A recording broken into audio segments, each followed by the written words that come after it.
ஏன் நீதியின் தேவனே, நான் கூப்படுகையில் எனக்கு செவிகொடாம்.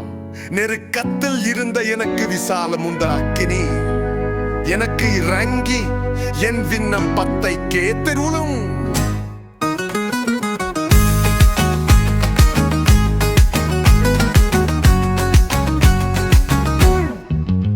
மனுபுத்திரரே, இதுவரைக்கும் என் மகைமையை அவமானப்படுத்தி வீணானதை உம்பி பொய்யை நாதுவீர்கள். பக்தியுள்ளவனை கர்த்தர் தமக்காக தெரிந்து கொண்டார் என்று அறியுங்கள். நான் கர்த்தரை நோக்கி கூப்பிடுகையில் அவர் கேட்பார். நீங்கள் கோபம் கொண்டாலும் பாவம் செய்யாதிருங்கள். உங்கள் கையிலே உங்கள் இருதயத்தில் பேசிக்கொண்டு அமர்ந்திருங்கள். நீதியின் பலிகளை செலுத்தி கர்த்தர் நம்பிக்கையாயிருங்கள்.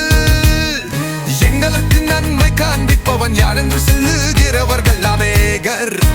கர்த்தாவே, உன்னுதயம் முகத்தின் ஒளியை எங்கள் மேல் பிரகாசிக்க பண்ணும். அவர்களுக்கு தானியமும் திராட்சரசம் பெருகியிருக்கிற காலத்தின் சந்தோஷத்தை பார்க்கிலும் அதிக சந்தோஷத்தை என் இருதயத்தில் தந்தீர். சமாதானத்தோடே படுத்து கொண்டு நித்திரை செய்வேன். கர்த்தாவே, நீர் ஒருவரே என்னை சுகமாய் கண்க வந்துதறி.